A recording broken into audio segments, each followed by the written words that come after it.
La primera quiebra significativa en la confianza ideológica colectiva ocurrió en junio de 1944, cuando las noticias del día D llegaron a los campos de prisioneros. Los guardias americanos no ocultaron la información. De hecho, permitieron que los prisioneros escucharan transmisiones radiofónicas sobre la invasión de Normandía. En Camp Mexia, Texas, el Feldwebel Johann Bauer escuchó los reportes de la BBC en la sala recreativa del campo, donde una radio había sido instalada específicamente para que los prisioneros siguieran las noticias de la guerra.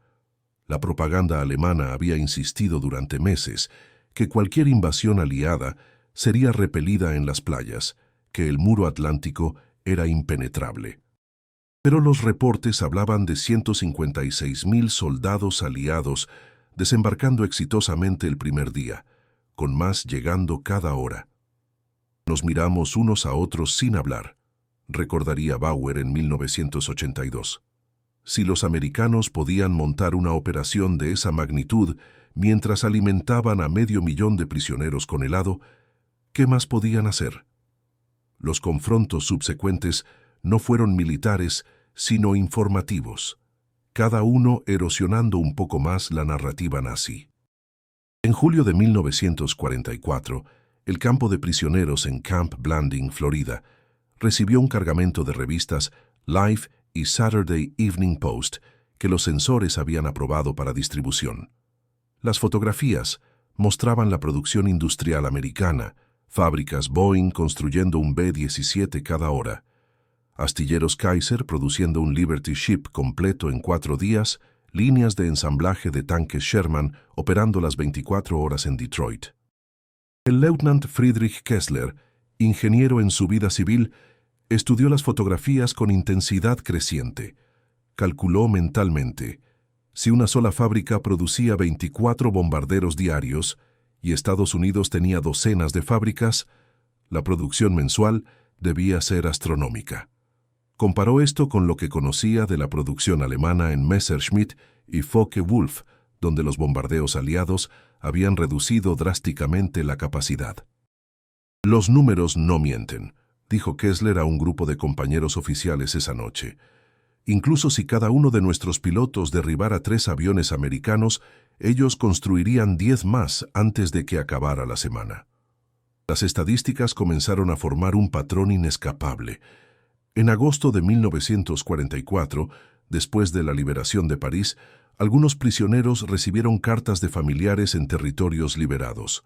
Las cartas, aunque censuradas, contenían descripciones de las fuerzas americanas. El Gefreiter Paul Zimmermann recibió una carta de su cuñado en Francia describiendo columnas americanas que parecían interminables. Miles de camiones, todos idénticos, todos nuevos.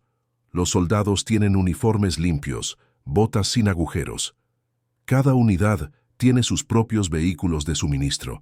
No están hambrientos como nuestros soldados estaban. Zimmermann compartió la carta con otros prisioneros en Camp Herne, Texas. La descripción coincidía perfectamente con lo que veían en su propio campo. Guardias americanos bien alimentados, uniformes siempre nuevos, equipamiento que nunca parecía escasear. El contraste con la Wehrmacht, donde hacia 1944 los soldados alemanes remendaban uniformes viejos y marchaban en botas desgastadas porque no había reemplazos, era imposible de ignorar.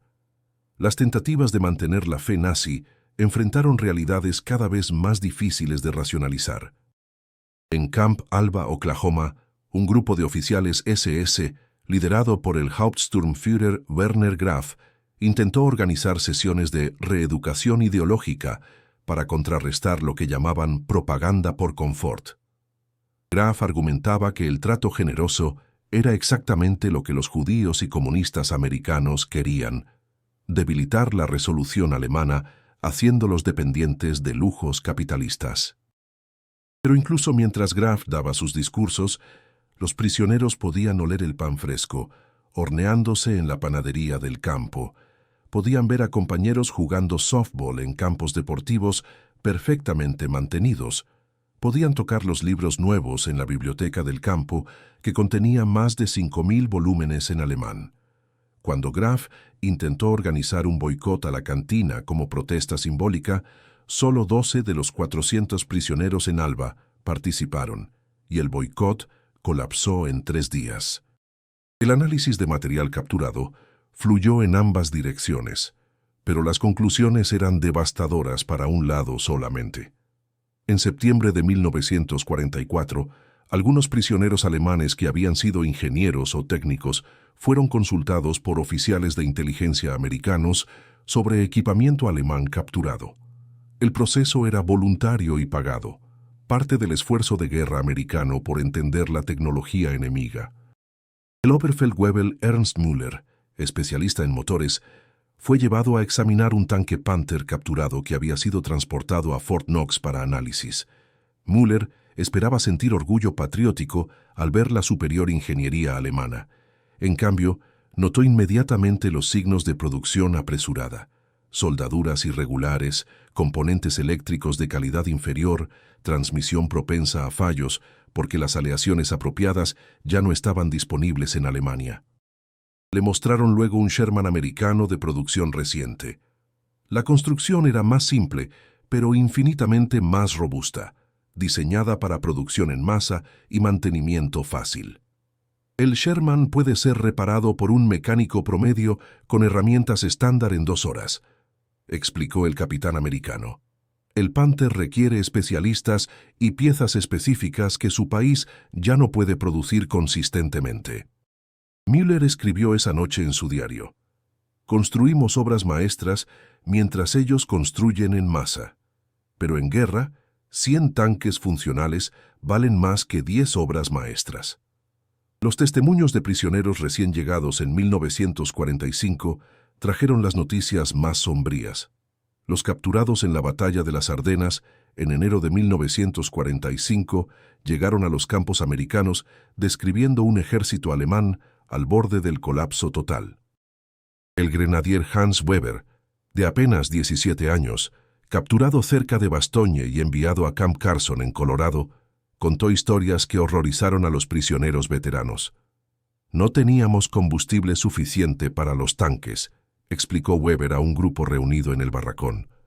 Muchos fueron abandonados no por daño enemigo, sino porque se quedaron sin gasolina. Las raciones eran una rebanada de pan negro y sopa aguada. Vi soldados comiéndose las botas de camaradas muertos porque el cuero parecía más nutritivo que nuestra comida. Un prisionero más antiguo, el Feldwebel Otto Krause, que llevaba 2 años en captividad americana comiendo 3 comidas completas diarias, sintió náuseas al escuchar esto. Nuestro ejército se está muriendo de hambre, dijo Krause, mientras nosotros, sus enemigos capturados, comemos pastel de manzana.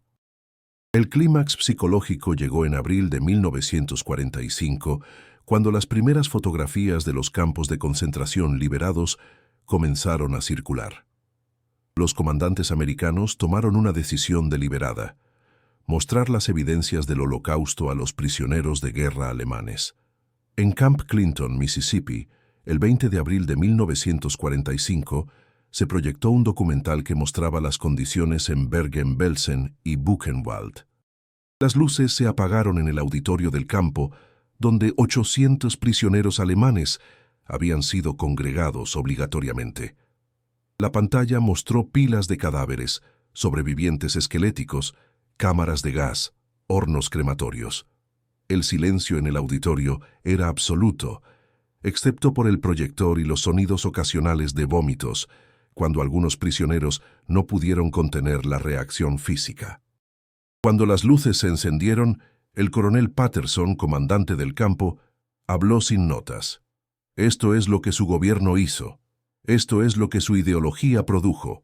Mientras ustedes comían helado aquí, su régimen asesinaba millones. La reacción fue fragmentada pero profunda.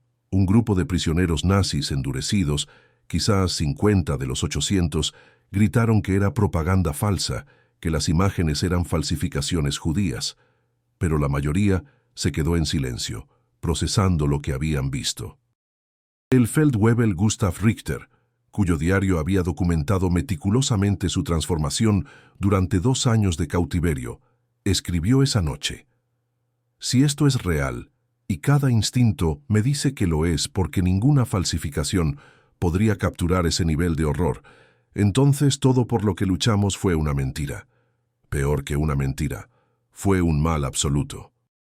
Y mientras esto sucedía, nosotros estábamos aquí, seguros, alimentados, tratados con humanidad por el enemigo que nos enseñaron a despreciar como débil e inferior. Richter no durmió esa noche. Tampoco cientos de otros prisioneros en docenas de campos donde se realizaron proyecciones similares.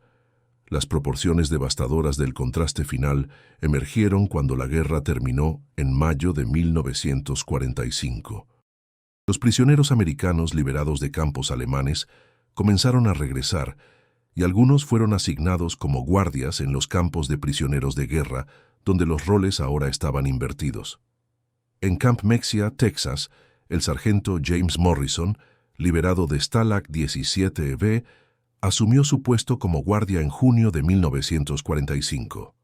Morrison pesaba 52 kilos cuando fue liberado, habiendo perdido 30 kilos durante su cautiverio. Los prisioneros alemanes que custodiaba pesaban en promedio 75 kilos, bien alimentados y saludables. La primera vez que Morrison observó a prisioneros alemanes comiendo helado en la cantina, tuvo que alejarse para no perder el control. «Yo comía 900 calorías diarias de pan mohoso y sopa de nabos», dijo Morrison en una entrevista de 1987. «Ellos comen bistec y helado. Quería odiarlos, pero lo que sentí fue lástima. Fueron engañados por su propio gobierno sobre quiénes éramos realmente». Las estadísticas compiladas de producción industrial revelaron la magnitud completa de la disparidad. Entre 1941 y 1945, Estados Unidos produjo 297.000 aeronaves de combate comparado con 119.000 de Alemania, 88.410 tanques comparado con 46.857 alemanes, 2.710 buques de guerra comparado con 1.156 alemanes. Pero eran las estadísticas de producción civil las que realmente revelaban la diferencia de capacidad. Estados Unidos produjo simultáneamente equipamiento militar masivo, mientras mantenía una producción civil que incluía 3.1 millones de automóviles civiles entre 1941 y 1945 para uso esencial, 21 millones de refrigeradores, suficiente producción alimentaria para exportar a aliados mientras racionaba mínimamente en casa. Alemania había convertido completamente su economía a producción de guerra desde 1942 y aún así fue superada en todas las categorías mientras su población civil se moría de hambre. El Generalleutnant Hans von Schlieffen, el oficial alemán de más alto rango capturado en el frente occidental y mantenido en Fort Sam Houston, Texas, fue invitado a una reunión con oficiales de inteligencia americana en julio de 1945. Demostraron gráficos comparativos de producción, informes de capacidad industrial, fotografías aéreas de complejos fabriles americanos. Von Schlieffen, educado en la tradición militar prusiana, estudió los documentos durante 3 horas. Finalmente habló, y sus palabras fueron transcritas oficialmente. «Nunca tuvimos una oportunidad, ¿verdad? Incluso si hubiéramos tomado Moscú en 1941, incluso si Inglaterra hubiera capitulado, ustedes estaban allí, al otro lado del océano, construyendo esta máquina.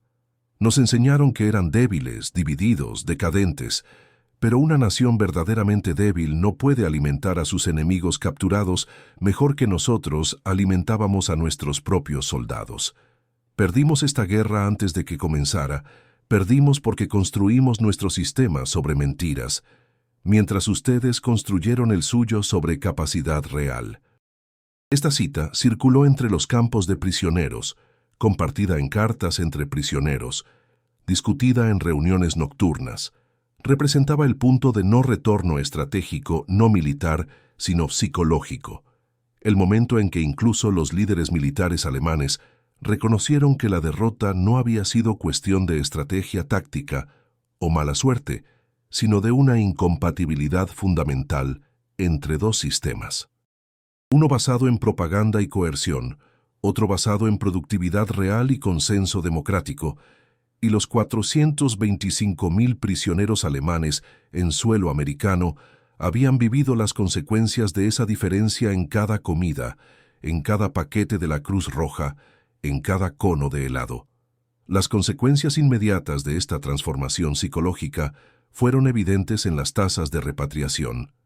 Cuando Alemania se rindió en mayo de 1945, los prisioneros esperaban ser devueltos inmediatamente. En cambio, el proceso tomó hasta 1946 porque había escasez crítica de transporte marítimo y porque Alemania estaba devastada, incapaz de absorber millones de personas súbitamente. Durante ese año adicional de cautiverio, muchos prisioneros se ofrecieron como voluntarios para programas de trabajo pagado. El Feldwebel Martin Schwarz trabajó en una granja en Iowa, ganando salarios estándar americanos, viviendo en una casa de huéspedes de la granja, comiendo con la familia del granjero. «Me trataron como a un hijo», escribió Schwarz en sus memorias. El hijo del granjero había muerto en Normandía, luchando contra soldados como yo. Pero me alimentaron, me pagaron justamente, me enseñaron inglés.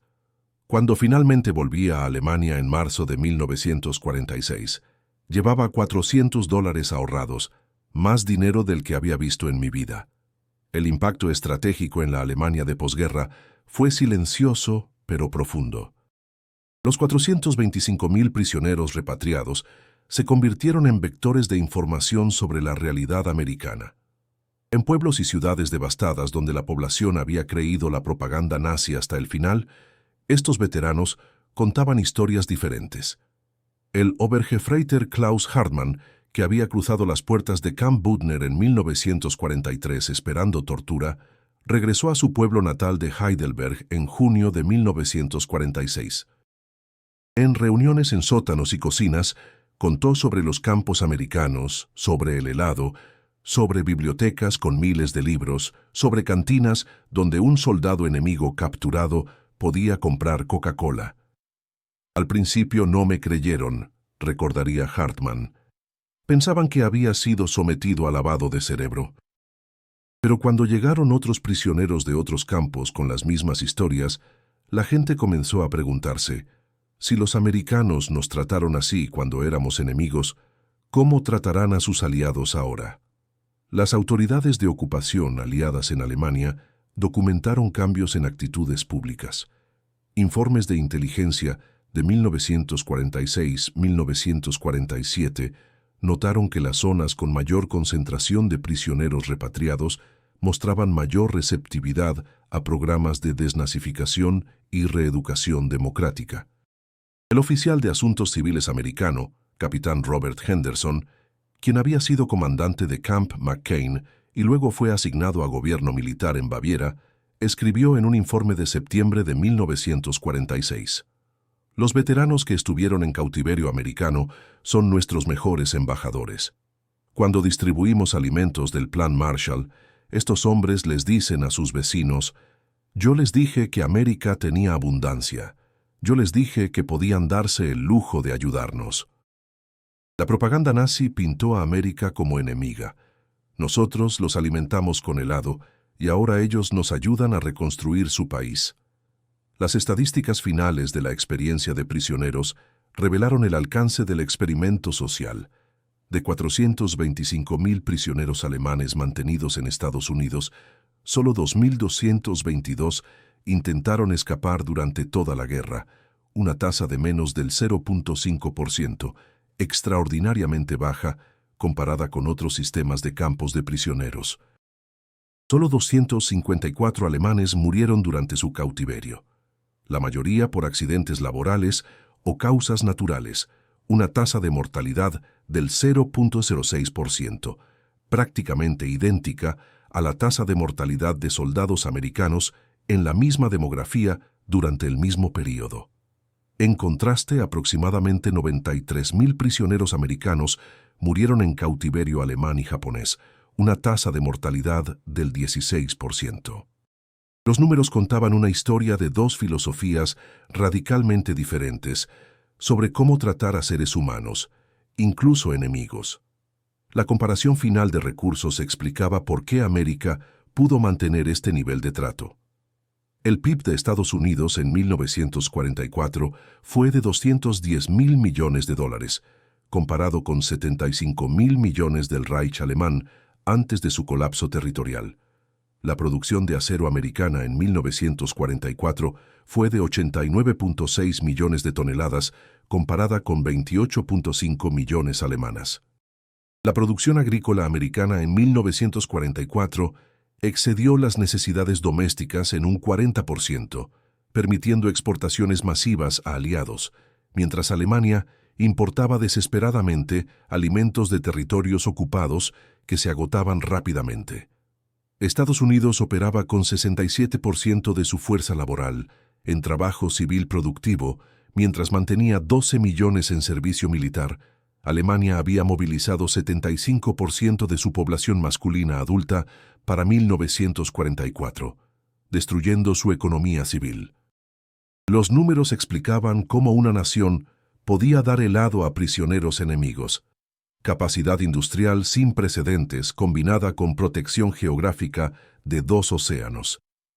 La transformación psicológica de los prisioneros fue documentada en estudios de posguerra. El psicólogo del ejército americano, Dr. Henry Erickson, entrevistó a 1.500 prisioneros alemanes repatriados entre 1946 y 1948. Su estudio encontró que 78% reportaban cambio significativo en percepciones sobre democracia y Estados Unidos. 64% expresaban vergüenza por creencias nazis previas y 53% indicaban deseo de emigrar a Estados Unidos si fuera posible. El Feldwebel Johann Bauer, quien había escuchado noticias del día D en Camp Mexia, fue uno de los entrevistados. «Llegué a América como nazi convencido», dijo Bauer a Erickson en 1947. «Me enseñaron que los americanos eran subhumanos racialmente mezclados. Salgo creyendo que construyeron la sociedad más exitosa de la historia humana. No por superioridad racial, que es ficción, sino por libertad, productividad y el simple hecho de tratar a las personas con dignidad básica, incluso en guerra». El reconocimiento posguerra por historiadores y veteranos solidificó esta narrativa. El historiador alemán Friedrich Meinecke, en su libro de 1946, Die Deutsche Katastrophe, la catástrofe alemana, entrevistó a docenas de prisioneros repatriados. Escribió: «Estos hombres fueron testigos de una verdad fundamental, que una sociedad basada en libertad individual y gobierno democrático no es débil, sino extraordinariamente fuerte. América ganó la guerra no solo con tanques y aviones, sino con la idea misma de que un gobierno debe servir a su pueblo, no esclavizarlo. Y demostraron esto del modo más improbable, siendo generosos con aquellos que habían venido a destruirlos». Las memorias de veteranos americanos de los años 50 y 60 a menudo mencionaban el programa de prisioneros como evidencia del carácter nacional americano en su mejor momento. El impacto en la reconstrucción de Alemania Occidental fue tangible. Cuando el Plan Marshall comenzó en 1948, muchos alcaldes y líderes locales alemanes que facilitaron la distribución eficiente de ayuda americana eran veteranos que habían sido prisioneros en Estados Unidos. Entendían que la ayuda era genuina, no una trampa. El alcalde de Múnich en 1948, Karl Scharnagl, ex-leutnant capturado en Normandía y mantenido en Camp Polk, Luisiana, escribió en su autobiografía: «Cuando los escépticos decían que el Plan Marshall era imperialismo disfrazado, yo les contaba sobre Camp Polk. Les decía: los americanos me dieron helado cuando era su prisionero. Ahora nos dan tractores y trigo porque somos sus aliados. No es imperialismo, es su manera de hacer las cosas. Funcionó para ellos, quieren que funcione para nosotros». Esta credibilidad aceleró la implementación del Plan Marshall en zonas donde veteranos repatriados tenían influencia. Las lecciones sobre democracia versus autoritarismo se cristalizaron en la cultura política alemana de posguerra. La Constitución de Alemania Occidental la Grundgesetz de 1949, fue redactada con participación de muchos alemanes que habían experimentado democracia americana directamente. El profesor Carlo Schmid, miembro principal de la Asamblea Constitucional, había sido prisionero de guerra americano. En debates sobre estructura gubernamental, Schmid frecuentemente citaba su experiencia. Vi cómo funciona la democracia americana, no en teoría, sino en práctica. Vi cómo trataban incluso a enemigos con respeto por la ley. Eso debe ser nuestro fundamento, leyes que protejan dignidad humana incluso en circunstancias extremas. La Grundgesetz incluye artículos sobre dignidad humana inviolable que reflejan directamente estas experiencias. El legado tecnológico fue menos directo, pero significativo. Muchos ingenieros y técnicos alemanes que habían sido consultados sobre equipamiento durante su cautiverio emigraron a Estados Unidos después de la guerra bajo programas como Operation Paperclip. Pero también fluyó en dirección opuesta. Prisioneros que habían observado métodos de producción en masa americanos mientras trabajaban en fábricas y granjas llevaron esas lecciones de vuelta a Alemania.